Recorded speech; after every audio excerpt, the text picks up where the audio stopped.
Saudações alunas e alunos, aqui professor Rafael da disciplina de Ecologia.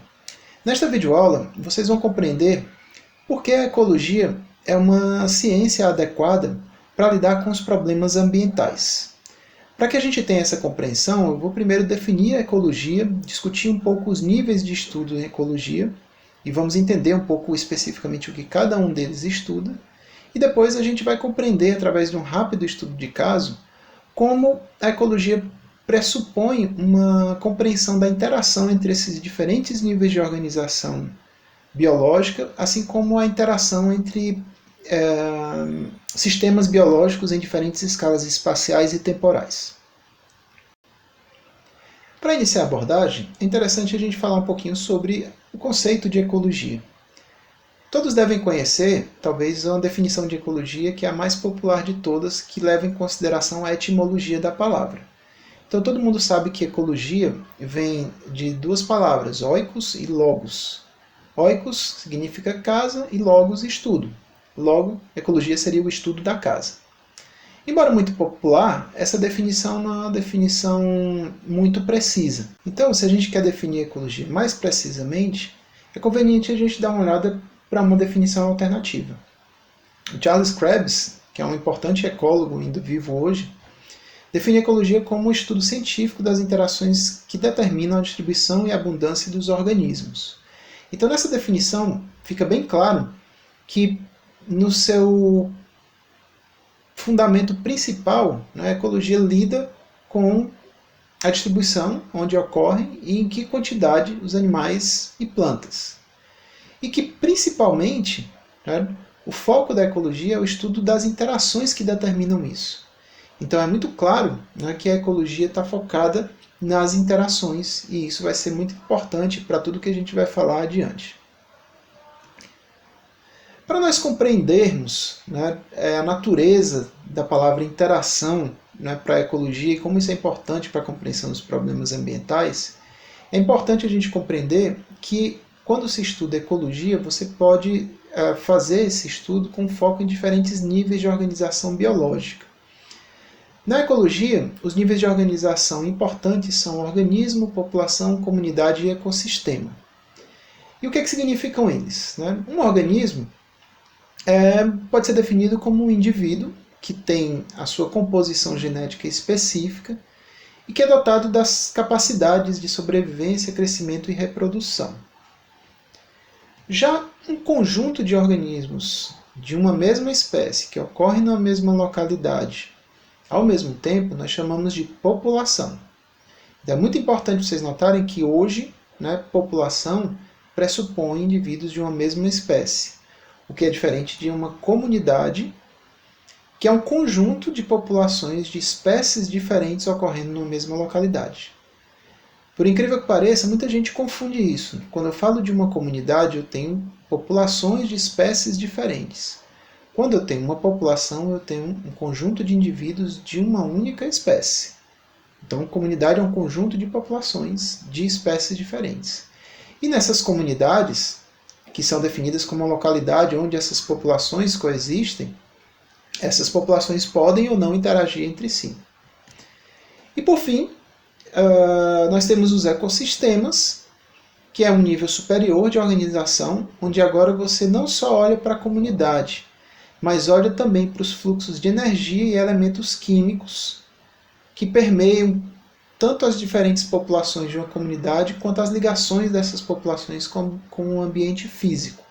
Então, por exemplo, o solo é o repositório de vários elementos químicos que fluem nas populações através de relações alimentares, onde uma população consome indivíduos da outra população e muitos desses elementos químicos entram nessa cadeia aí pelas plantas. Do ponto de vista energético, também, você tem a energia solar como a principal fonte de energia dos ecossistemas, que flui através das plantas e que vai passando de população por população através de relações alimentares. Então, para a gente entender como estudar ecologia nesses diferentes níveis nos ajuda a compreender problemas ambientais ou questões ambientais, é interessante a gente analisar alguns exemplos de situações que denotam compreensão ecológica nesses diferentes níveis. Então, para isso, eu utilizei algumas manchetes de jornal. Por exemplo, aqui na BBC News, tem uma manchete aí de, acho que 2004 ou 2007, dizendo que o aquecimento global ameaça o café no Brasil, diz um relatório da ONU. E eu tirei um trechozinho aí que é suficiente para a gente entender o que é um estudo de ecologia de indivíduos. Ele diz o seguinte: nessas áreas as temperaturas médias subiram mais de 1,5 grau, afetando diretamente o florescimento dessas plantas, as plantas de café. Afirmou aí um professor da Unicamp e autor de um estudo citado no relatório do IPCC, que é uma iniciativa global aí relativa ao estudo da mudança climática. Então, a gente tem aí um exemplo, né, de um problema no nível de ecologia do indivíduo que tem a ver um pouco com essa ideia aí de, quando a gente estuda a ecologia de organismos, a gente quer entender como os elementos bióticos e abióticos influenciam a capacidade dos organismos sobreviverem, crescerem e reproduzirem-se. Então aí você está falando que um aumento de temperatura afeta, né, na verdade diminui o florescimento de plantas de café, o que tem um impacto importante sobre essa cultura, porque se elas não florescem, elas não produzem frutos e não produzem os grãos que vão virar o café. Então a gente está entendendo como um fator abiótico, a temperatura influencia a reprodução de uma planta. Então a gente está falando de ecologia de organismos. Para entender a ecologia de populações, veja essa manchete aí do Diário do Nordeste. O iminente risco de espécies na costa do Ceará. E um trechinho que eu tirei da matéria diz o seguinte: a situação é alarmante. Conforme apontam especialistas, se nada for feito, é possível que muitas populações desapareçam em alguns anos. No Ceará, 12 representantes da fauna marinha estão em risco, segundo publicação do Ministério do Meio Ambiente de 2004. Já as que estão sobreexplotadas ou exploradas são 16. Ele está se referindo aqui à pesca, que é uma pesca predatória que não respeita os limites de regeneração das populações. Então aqui a gente tem um problema de população. Por quê? Porque quando a gente estuda a ecologia de populações, a gente está interessado em compreender como os elementos bióticos e abióticos influenciam o número de nascimentos e mortes e, portanto, o número futuro de organismos em uma população. Ora, se eu estou pescando em excesso populações de espécies de peixes, eu estou aumentando a mortalidade. Se eu estou aumentando a mortalidade, pode ser que esse aumento de mortalidade seja superior ao número de nascimentos, fazendo com que cada vez mais você tenha menos indivíduos dessas populações de peixes de importância comercial, levando ao aumento do risco de extinção. Então a gente está aqui numa problemática de ecologia de populações. Essa manchete do El País, né, aborda um aspecto importante sobre ecologia de comunidades. Ele diz que a redução da biodiversidade favorece o surgimento de novas pandemias. O estudo com milhares de espécies mostra que a transformação de terrenos selvagens para o cultivo beneficia poucos animais que abrigam muitos patógenos com potencial para saltar a humanos, como aconteceu com a Covid-19. Então aqui ele está falando sobre a importância da biodiversidade para você evitar problemas como uma pandemia, tá certo? Então, implícita a essa notícia está a ideia de que a biodiversidade tem valor, então é importante a gente compreender quais são as maneiras de manter essa biodiversidade presente nos ecossistemas, tanto nos ecossistemas mais naturais quanto naqueles mais modificados pelo homem. Então essa compreensão está dentro do foco da ecologia de comunidades, que busca entender quais os processos que determinam, né, quais e quantas espécies coexistem em uma comunidade, assim como a forma na qual elas interagem. Tá? E, por último, né, essa outra notícia da BBC fala um pouquinho de problemas ecossistêmicos, né, que diz o seguinte: o que são as zonas mortas do oceano e por que elas estão cada vez maiores? Então, o que diz os trechos que eu trouxe para exemplificar? Elementos como fósforo, presente em fertilizantes e adubos para plantas, são levados para os rios. Ao chegar no mar, provocam o crescimento excessivo de algas, que quando morrem se decompõem. Absorvem quantidades enormes de oxigênio num processo parecido com a eutrofização. Isso, dizem os autores do primeiro estudo, que analisa como a profundidade afeta a falta de oxigênio nos oceanos, pode causar extinção em massa de espécies no longo prazo, colocando em risco a vida de milhões de pessoas que dependem do mar como fonte de alimento e trabalho. Então aqui você está interessado em compreender os efeitos da entrada excessiva de um determinado elemento químico no ecossistema e quais são as rotas que ele vai percorrer e como isso influencia a disponibilidade de um outro elemento químico, que é o oxigênio. Então aqui a gente está num problema de ecologia de ecossistemas, né? Que, de uma maneira geral, tenta entender como os fatores abióticos e bióticos influenciam os fluxos de energia e elementos químicos em uma comunidade e, entre elas, os compartimentos abióticos. Então, a gente percebe, né, que em todos os níveis de abordagem a gente pode tratar de problemas ambientais. Porém, tem um aspecto muito importante que é o seguinte: raramente o que acontece num nível deixa de influenciar os demais níveis. O mais comum é se você mexe num nível de abordagem, por exemplo, se você altera a composição química do ecossistema, isso vai ter relevâncias no nível de indivíduo, de população e de comunidade dentro daquele ecossistema. Então, para entender um pouco isso, vamos tomar, por exemplo, esse fenômeno aí que está mostrado por essa imagem. A imagem é uma foto que eu fiz há uns 4 anos atrás, no açude de Santo Anastácio, no campus do PC, mostrando uma mortalidade massiva de peixes. Essa mortalidade foi causada por um problema chamado eutrofização. E entendendo o que causa esse problema, a gente pode entender como vários níveis de abordagem estão sendo afetados por essa problemática.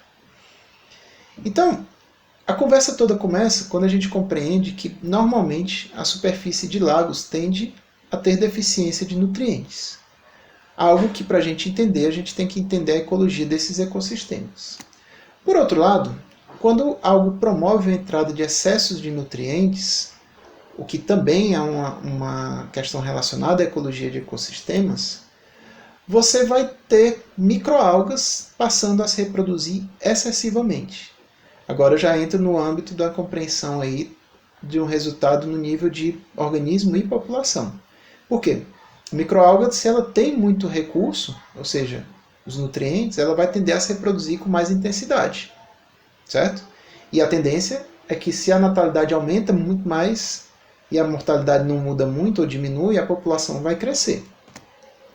Esse crescimento excessivo das microalgas, que fazem fotossíntese, gera a produção de excesso de matéria orgânica nesses ecossistemas, o que também estimula a reprodução dos decompositores, que em geral são bactérias, fazendo com que as populações de bactérias aumentem excessivamente. Então, novamente, a gente está aqui na ecologia de organismos e populações.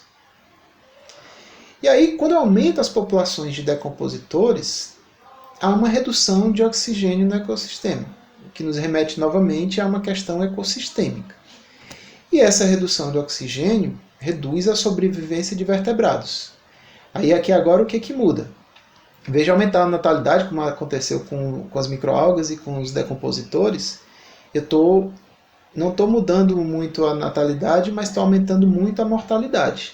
E isso faz com que as populações decresçam.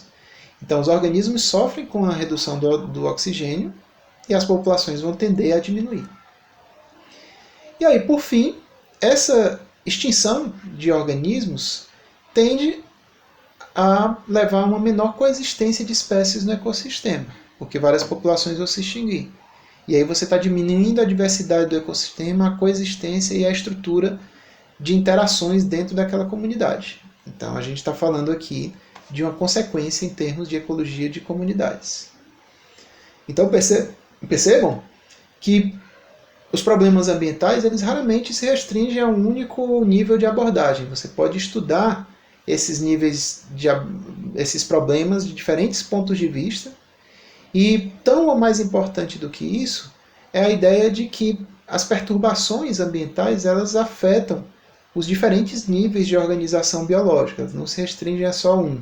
Então, por exemplo, aquele aumento da quantidade de nutrientes não vai influenciar só as microalgas. Isso vai influenciar o ecossistema como um todo, a sua comunidade e as suas populações. Mas, além disso, né, a ecologia também dá conta de uma interação no outro nível, não simplesmente no nível de comparações entre níveis de organização biológica, mas também entre interações entre ecossistemas diferentes. Por exemplo, essa imagem aí mostra a paisagem do açude de Santo Anastácio, E aqui na imagem a gente pode distinguir 3 ecossistemas. O açude, que pega a lâmina d'água e a vegetação aquática. A floresta, que tem aqui no campus do Pici. E um ecossistema urbano aqui no fundo. Então, qual é a causa, né, da eutrofização? A causa é que nas margens do córrego que alimenta o açude, a vegetação natural foi substituída por infraestrutura urbana. Ruas, casas, comércios, ruas asfaltadas. E toda essa infraestrutura, ela tanto altera o fluxo natural de escoamento da água e de retenção de nutrientes que era feito pela floresta que existia nesses lugares, quanto gera entradas ainda maiores de elementos químicos e de matéria orgânica para dentro do riacho que alimenta o açude. Então a ecologia também reconhece que você tem ecossistemas interagindo e que esses fluxos, ou as interações entre os seres vivos de diferentes ecossistemas, têm influência mútua, às vezes mais forte de um lado para o outro. Então a gente reconhece, né, que há interações em diversas escalas.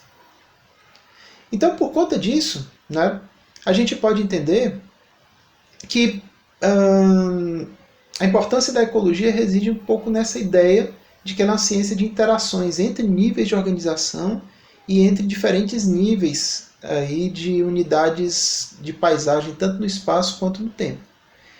E quando a gente reconhece que os problemas ambientais raramente têm causas e consequências pontuais, e que a ecologia pressupõe a interação entre elementos biológicos e abióticos em diferentes níveis de organização, escalas espaciais e temporais, a gente percebe, né, que a ecologia é um conhecimento necessário para lidar com as relações entre os sistemas naturais, econômicos e sociais.